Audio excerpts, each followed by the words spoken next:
आज हम एक ऐसे एयरक्राफ्ट की बात करने वाले हैं जो सच कहूं तो किसी साइंस फिक्शन मूवी से निकला हुआ लगता है। जी हां, हम बात कर रहे हैं B-2 स्पिरिट स्टेल्थ बॉम्बर की। ये इंजीनियरिंग का एक ऐसा नायाब नमूना है कि यकीन करना मुश्किल हो जाता है। तो चलिए देखते हैं कि ये काम कैसे करता है। जब आप इसे पहली बार देखते हैं तो लगता ही नहीं कि ये असली है।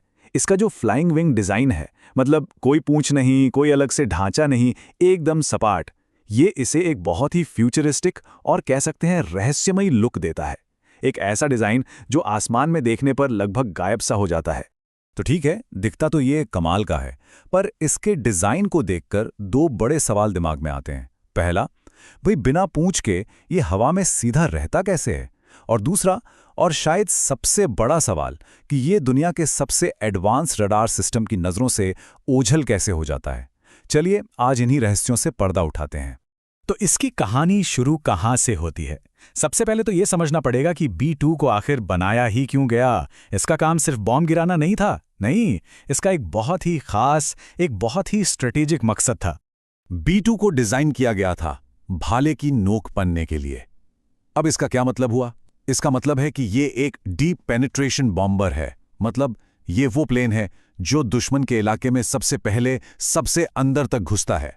इसका काम है दुश्मन के सबसे एडवांस्ड एयर डिफेंस सिस्टम को तबाह करना, ताकि B-1 और B-52 जैसे दूसरे बॉम्बर्स के लिए रास्ता साफ हो सके।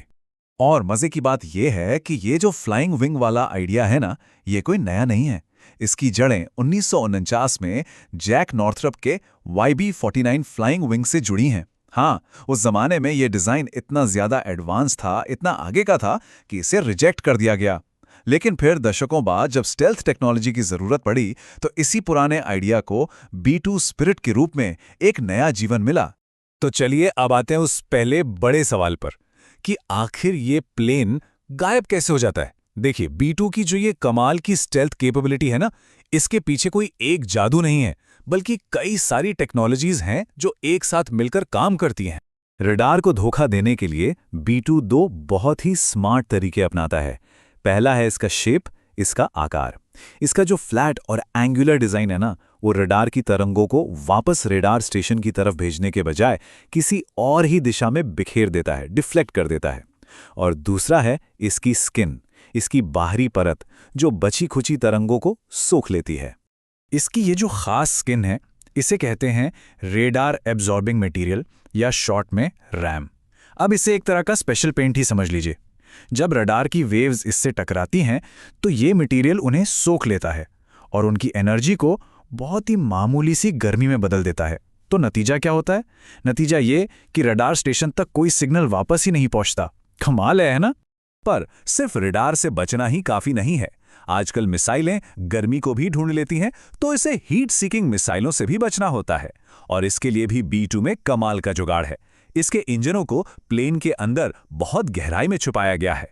हवा एस शेप के रास्तों से अंदर जाती है और जो गर्म एग्जॉस्ट गैसें हैं, उन्हें बाहर निकालने से पहले बाहर की ठंडी हवा के साथ मिक्स कर दिया जाता है। इससे इसका जो हीट सिग्नेचर है वो लगभग ना के बराबर हो जाता है। अच्छा, तो अदृश्य होने की कला तो हमने समझ ली। अब आते हैं दूसरे बड़े रहस्य पर। एक ऐसा प्लेन जिसकी कोई पूंछ ही नहीं है, वो हवा में उड़ता कैसे है, मुड़ता कैसे है? सच कहूं तो ये स्टेबिलिटी और कंट्रोल के लिहाज से एक बहुत बहुत बड़ी इंजीनियरिंग चुनौती है। तो ये होता कैसे है? देखिए, एक आम प्लेन में रोल, पिच और यॉ, यानी ऊपर नीचे दाएं बाएं होने के लिए पूंछ पर अलग अलग कंट्रोल्स होते हैं। लेकिन B-2 में ये सारे काम इसके पंखों के पिछले हिस्से पर लगे कई छोटे छोटे हिस्सों से होते हैं। ये एक बहुत ही कॉम्प्लेक्स सिस्टम है। इन हिस्सों को एलेवॉन कहते हैं, जो बेसिकली एलिवेटर और एलरन का कॉम्बिनेशन है।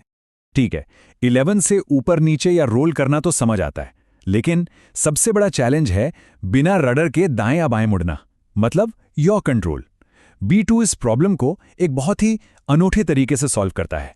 ये इस्तेमाल करता है स्प्लिट ड्रैग रडर्स का। अब ये क्या चीज़ है? असल में ये पंखों के सिरों पर लगे छोटे छोटे पैनल हैं। जब प्लेन को मुड़ना होता है तो एक तरफ का पैनल खुल जाता है। इससे उस पंख पर हवा का खिंचाव यानी ड्रैग बढ़ जाता है और यही ड्रैग प्लेन की नाक को धीरे धीरे उस तरफ खींचता है। और हाँ, इसी वजह से B-2 किसी फाइटर जेट की तरह तेजी से नहीं मुड़ सकता। इसके टर्न्स बहुत धीमे और नपे तुले होते हैं। तो B2 सिर्फ अदृश्य होने और उड़ने में ही अनोखा नहीं है, इसके पास एक खामोश लेकिन बहुत ही जबरदस्त नॉकआउट पंच भी है। चलिए अब जरा इसकी हथियारों की ताकत पर भी एक नजर डालते हैं। सबसे पहले तो इसकी रेंज देखिए, जो कि अविश्वसनीय है। ये अपने अंदर करीब 1,67,000 पाउंड्स फ्यूल ले जा सकता है। मतलब इतना फ्यूल कि 2 बड़े-बड़े टैंकर ट्रक भर जाएं। और इसी वजह से ये एक बार में बिना रिफ्यूलिंग के 11,000 किलोमीटर तक उड़ान भर सकता है। और जब बात आते हैं हथियारों की, तो ये लगभग 40,000 पाउंड का पेलोड उठा सकता है। अब मिशन कैसा है इस पर डिपेंड करता है। ये चाहे तो 80 छोटे 500 पाउंड के बम ले जा सकता है या फिर 16 बड़ी-बड़ी मिसाइलें। लेकिन B2 की सबसे खतरनाक ताकतों में से एक है मैसिव ऑर्डिनेंस पेनेट्रेटर, यानी मॉब को डिलीवर करने की क्षमता। ये कोई छोटा-मोटा बॉम्ब नहीं है। ये 30,000 पाउंड का एक दैत्य है, जिसे जमीन के नीचे बने सबसे मजबूत बंकरों को तोड़ने के लिए बनाया गया है। ये मजबूत कंक्रीट के 200 फीट अंदर तक जा सकता है। सोचकर देखिए। और ये हमला होता कैसे है, ये भी अपने आप में देखने लायक है। पूरा प्रोसेस 4 स्टेप्स में होता है। सबसे पहले मॉब को बहुत ज्यादा ऊंचाई से छोड़ा जाता है। फिर मिलिट्री ग्रेड जीपीएस सिस्टम इसे अपने टारगेट की तरफ गाइड करता है। नीचे आते वक्त इसके पीछे लगे जालीदार पंख हवा के दबाव से इसके रास्ते को बिल्कुल सटीक बनाते हैं। और आखिर में ये जबरदस्त ताकत से अपने टारगेट से टकराता है और फटने से पहले जमीन में बहुत गहराई तक धंस जाता है। तो ये सारी काबिलियतें, मतलब स्टेल्थ, लंबी रेंज और जबरदस्त मारक क्षमता, इन सबको मिलाकर मॉडर्न मिलिट्री स्ट्रैटेजी में B2 का असली रोल क्या बनता है। देखिए, यहां सबसे जरूरी बात यह है कि B2 अकेले काम नहीं करता। ये एक कोऑर्डिनेटेड अटैक का पहला और सबसे जरूरी हिस्सा है।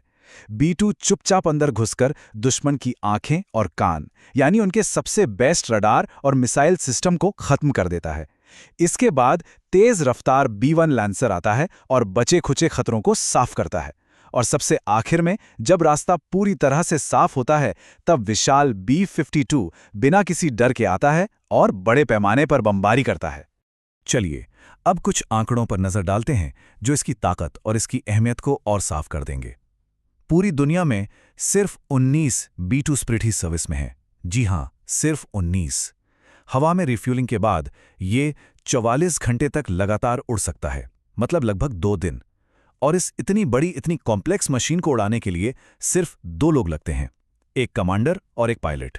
B2 स्पिरिट को सर्विस में आए 3 दशक से ज्यादा हो चुके हैं और अब अमेरिका एक नया और भी ज्यादा advanced stealth bomber B-21 raider बना रहा है। तो ये सब हमें एक बड़े सवाल के सामने लाकर खड़ा कर देता है। जब टेक्नोलॉजी इतनी तेजी से बदल रही है, तो स्ट्रेटेजिक स्टेल्थ का मतलब हवा में छिपकर लड़ने की इस कला का भविष्य क्या होगा? ये एक ऐसा सवाल है जिसका जवाब हमें आने वाले दशकों में ही मिलेगा।